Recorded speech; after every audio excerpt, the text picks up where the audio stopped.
Cities can feel like giant, permanent things. I tend to think of New York City and the Grand Canyon as two colossal American relics. But in reality, New York was only created 358 years ago, whereas the Grand Canyon is closer to 6 million years old. New cities are springing up all the time, and the ones of the future will look nothing like today's. From artificial islands to underground metropolises, these are the most amazing cities of the future in development right now. Stay in line. If you've ever walked the streets of an old city like London or Athens, you've probably enjoyed the vast amounts of history and culture on display, and flipped out after Google Maps told you the fastest way to a museum was to walk through a canal. Old cities are charming, but hundreds of years of evolving sprawl can be hard to navigate. This is the exact problem Saudi Arabia hoped to address with their insane new future city, the Line.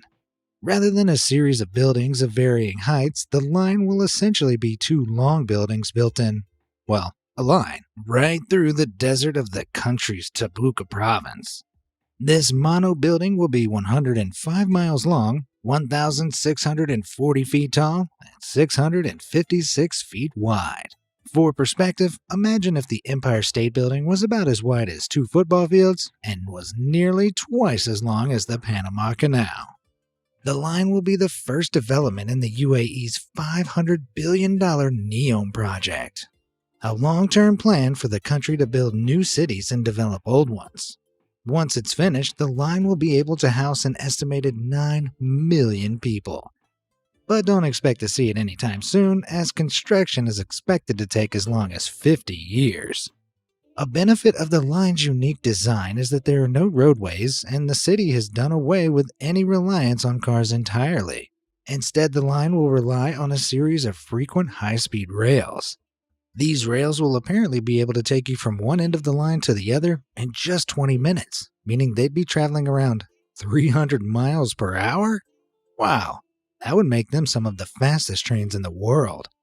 Additionally, the line is being designed so that a pedestrian would never be more than 5 minutes away from amenities or 2 minutes away from nature, which is a noble goal.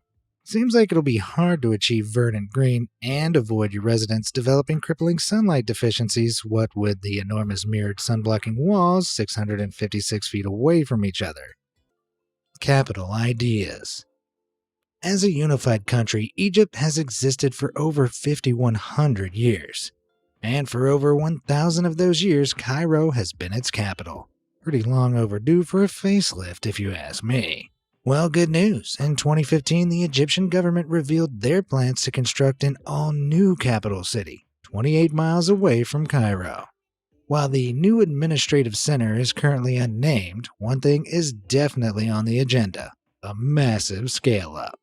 The new capital will boast the Middle East's largest cathedral, a central park 6 times the size of New York's, impressive skyscrapers, 2 mega mosques, and, in case the nationalism was lost on you, the world's largest flagpole, which currently measures in at 662 feet. Yeah, it'll take Mario a while to slide down that thing. Of course, a scale-up of this size doesn't come cheap, and Egypt is expecting to spend an eye-watering $45 billion on the construction of this new capital. That's more than the entire GDPs of Iceland, Jamaica, and Sierra Leone combined. The reason behind the pricey spend is supposedly to attract more high- and middle-income families to the country, as well as lessen the burden on Cairo, which currently has a population of nearly 10 million people. Despite the scale of its ambitions, price, and flagpole, the new administrative capital is not without its controversies. For starters, history has shown that building giant new expensive capitals is a huge risk. Burma spent somewhere in the realm of $5 billion constructing its massive new capital of Naypyidaw, but wasn't able to convince people to pack up and move there. Nearly a decade later, the enormous city is still mostly empty. Secondly, minimum wage in Egypt is only around $127 a month, and with fairly lax labor laws, the folks actually constructing the city are likely to be working in rough conditions in the cruel Egyptian heat, which can reach 50 degrees Celsius in some regions. Oh, and remember that enormous park? It turns out it's hard to create a lush green environment in the desert. In fact, you need an unbelievable amount of water to make it happen. And considering North African countries are some of the most water scarce on the planet, many feel it's not the wisest use of resources. Whether it turns out to be a disaster or a breath of fresh air, the new capital is set to be complete by 2030. Well, what's another 10 years or so in the 5,130-year grand scheme of things? Silk roads to silk cities. When I was a kid reading about the Great Silk Road in my history books, I always thought it sounded like a terrible idea. I mean, how would a car not destroy a Silk Road when it drove along it? Yeah, I wasn't a smart kid. Why do you think I ended up on YouTube? Anyway, it turns out the Silk Road was actually a series of trade networks that enriched Eurasia for hundreds of years.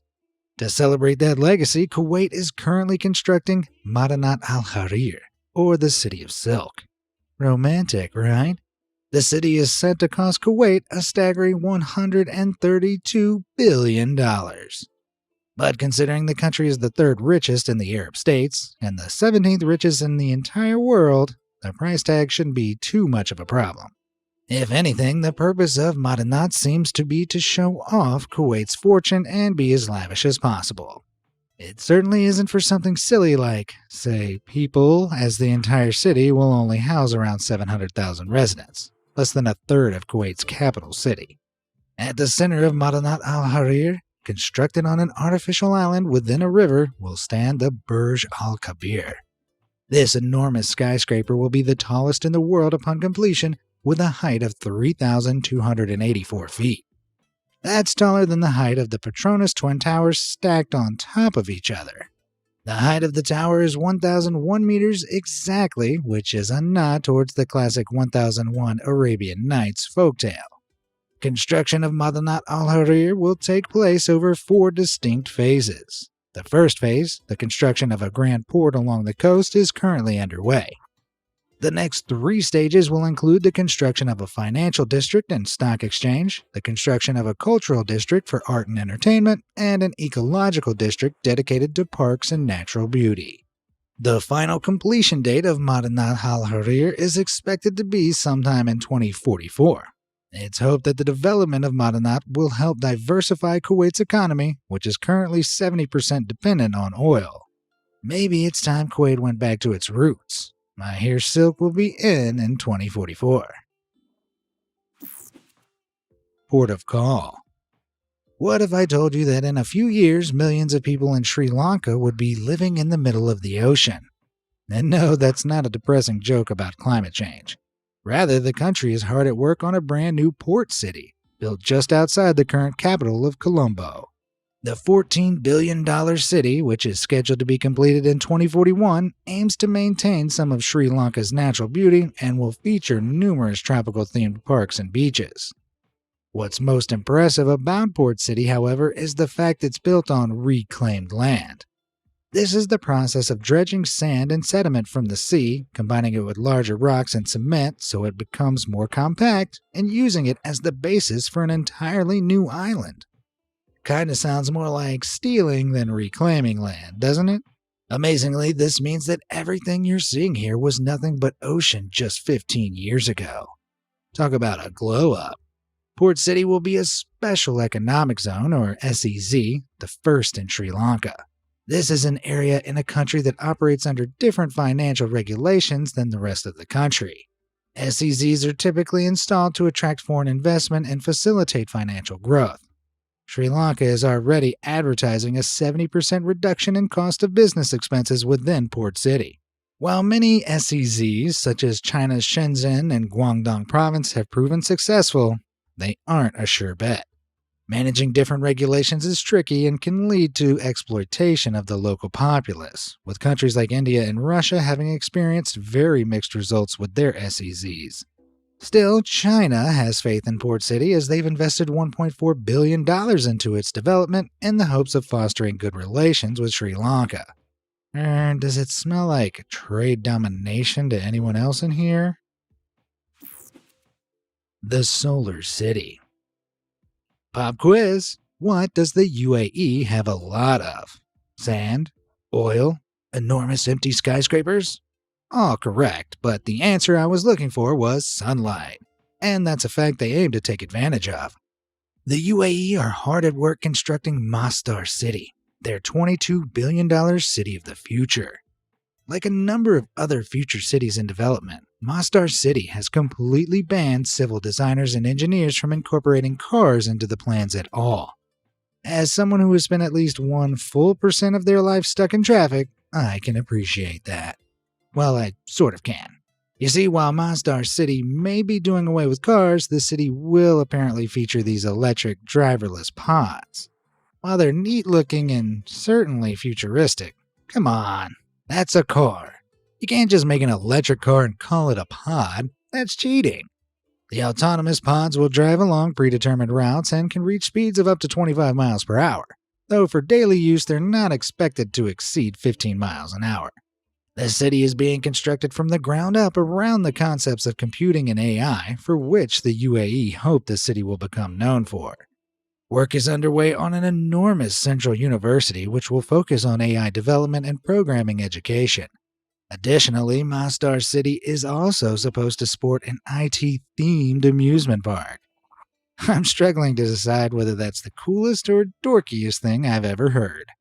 What's their mascot going to be? Hubbard the Graphing Calculator?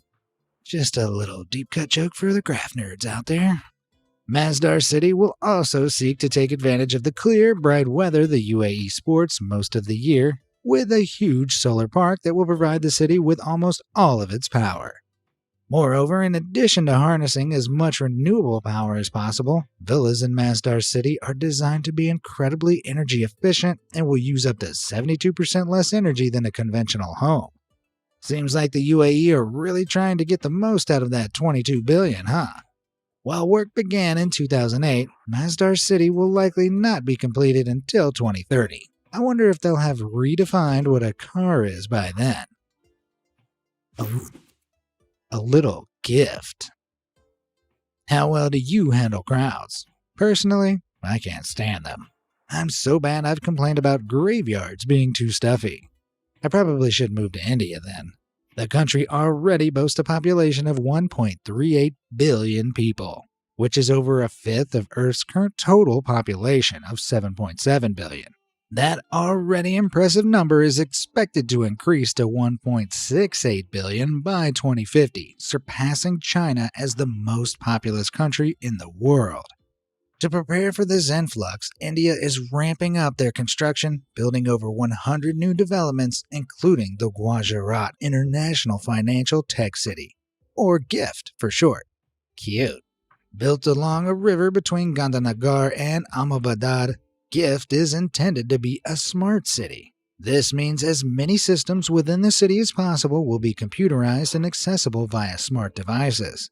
Altering the water, electricity, or even the sewerage in your apartment would be as simple as swiping right. India is hoping that GIFT City will replace Mumbai as the nation's principal financial hub, with the UN and IMF World Bank already set to open offices in the city. This smart city is predicted to cost India around $7.5 billion, which, if you've been paying attention, isn't that much for a futuristic city. This is because GIFT City will be shockingly small, comprised of just 886 acres total. That means the whole city will only be a little bigger than Central Park in New York. To compensate for its cozy size, GIFT will feature a number of skyscrapers that will be stuffed full of over 25,000 smart homes, the highest of which being the 1,345-foot-tall Diamond Tower. It's hoped that living in a tall, densely packed city will have various environmental and quality of life benefits for residents. This is because no destination within the city will be more than a short stroll away, drastically cutting down on pollution and congestion. If you really can't spare the 20-minute walk, though, regular public transportation will make commutes to and from mere minutes long. While current construction doesn't look quite as impressive as the grand concept art, GIFT City isn't set to be completed before 2024. If it's successful, it could pave the way for more micro-cities in the future. That prospect scares me. I don't know how well I'd do waking up every morning knowing there was a McDonald's just 2 minutes away. sustainable heckhole. Ah, the American suburb. Idyllic, quiet, peaceful. What's not to love? I mean, the lack of things to do can be boring, and the endless rows of identical houses feels kinda manufactured. Then there's the distances between amenities making daily living unwalkable, the lack of public spaces, reliance on cars. But for the most part, it's affordable. And Panasonic's Fujisawa Group are hoping to bring this layout to many other countries. Rather than a grand metropolis or artificial island, Fujisawa's vision of the future is smaller, tidier, and more uniform. This is the Fujisawa Sustainable Smart Town, and there's a chance one might be popping up near you soon. The goal in the creation of the Sustainable Smart Town was to create a set of blueprints for a suburb that could, essentially, be copy and pasted and quickly built in any part of the world, from Kyoto to Cameroon. While that may sound crazy, it's not an entirely new concept. The United States actually built a number of prefabricated towns during the economic and population boom shortly after World War II. The sustainable part of the SST comes from Fujisawa's self-imposed goals during the design stage of the project. They wanted to greatly reduce the amount of energy and water consumed by unit compared with a regular home, and ensure that houses were powered at least 30% from renewable resources. This is partly produced by an extensive network of solar panels along the roofs of the houses, which are sure to blind any birds unfortunate enough to look down while flying overhead. Fujisawa predict that their smart towns would be between 300 and 600 homes per town and would include buildings for health, daycare, and neighborhood safety, the employees of which would all work for Fujisawa. Feels like something out of a Black Mirror episode if you ask me. Regardless, Panasonic are convinced that this is what all towns will look like in 100 years. Imagine suburbia that stretches into the horizon. Well, that might not be everyone's dream living situation, and if you're one of them, maybe this next city will be more up your street. Shimizu Mega City 1. Japan is a country of incredible natural beauty, from the quiet serenity of Hokkaido's Blue Pond to the breathtaking majesty of Mount Fuji. Japan's environment is a marvel to behold. Shame it hates people. You see, as beautiful as Japan can be, the country is unfortunately right next to the intersection of 4 tectonic plates. That means Japan is tragically susceptible to natural disasters like earthquakes and tsunamis whenever one of these plates so much as hiccups. Throughout Japan's history, it's been at the mercy of these disasters, which have unfortunately caused billions of dollars worth of damage to its cities over the decades. Now, one structural solution to this that has been put forward is the depth scraper. Imagine the opposite of a skyscraper, an enormous hole dug deep into the earth into which an enormous building is slowly lowered. Rather than having stories that tower into the sky, the depth scraper's floors would stretch deep into the earth. Unlike skyscrapers, depth scrapers are not at risk of toppling or being crushed by other buildings in the event of an earthquake. And the first real concept design proposed for this was put forward in the 1930s. The entire structure was focused around a cylindrical 35-story depth scraper in the heart of Tokyo, which used a giant mirror that also doubled up as a lid to direct sunlight down into the building below. Sadly, it was never built due to a series of economic and political setbacks, but it went on to inspire the settings of great works of art, like Neon Genesis Evangelion's Tokyo 3. Wait, did I say art? Sorry, I meant anime. I'm always getting those two mixed up. While this may seem a little sci-fi, it's downright grounded compared to the Shimizu Group's solution. Introducing the Tokyo Mega City, an enormous city housed entirely in a pyramid. This mega pyramid, first proposed back in 1982, would be large enough to house an entire city of 1 million people. In order to achieve such a feat, the pyramid will be 7,000 feet tall, twice the height of the Burj Khalifa, the current tallest building in the world, and make up 3 square miles of space. Eat your heart out, Tutankhamun.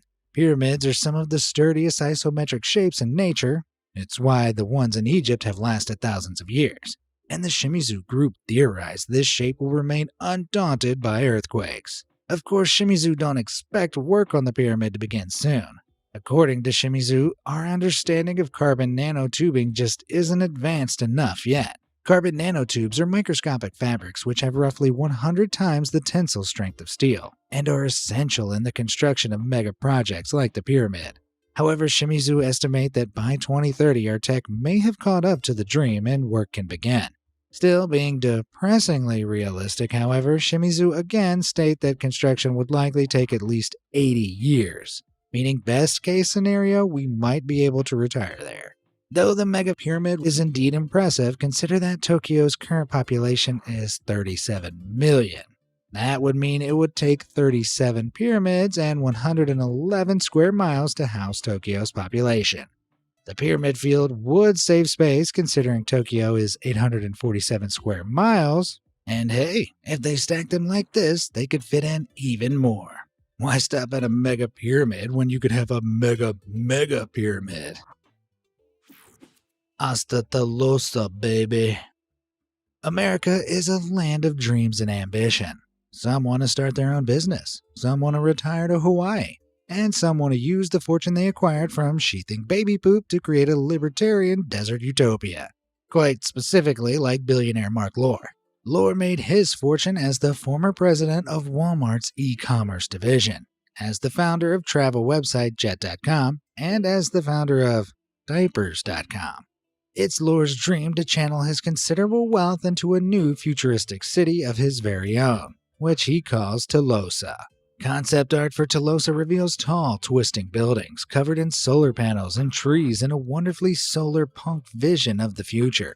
These designs were created by the Bjarke Ingels Group, responsible for the comparatively tame Google headquarters. These nifty concepts aren't in short supply either. According to Lohr, the Bjarke Ingels Group have provided him with blueprints for over 150,000 acres of developments, which is 4,700 acres bigger than Chicago.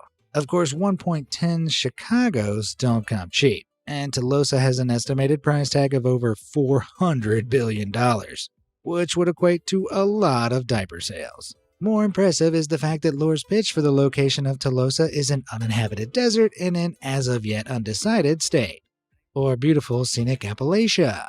I know where I'd pick if you gave me the choice. In a statement, Lohr claimed he wanted Tolosa to work on a system of reformed capitalism that focused on inclusion over division. He continued that the city will provide equal access to healthcare, excellent schooling, and safe environments for families regardless of income.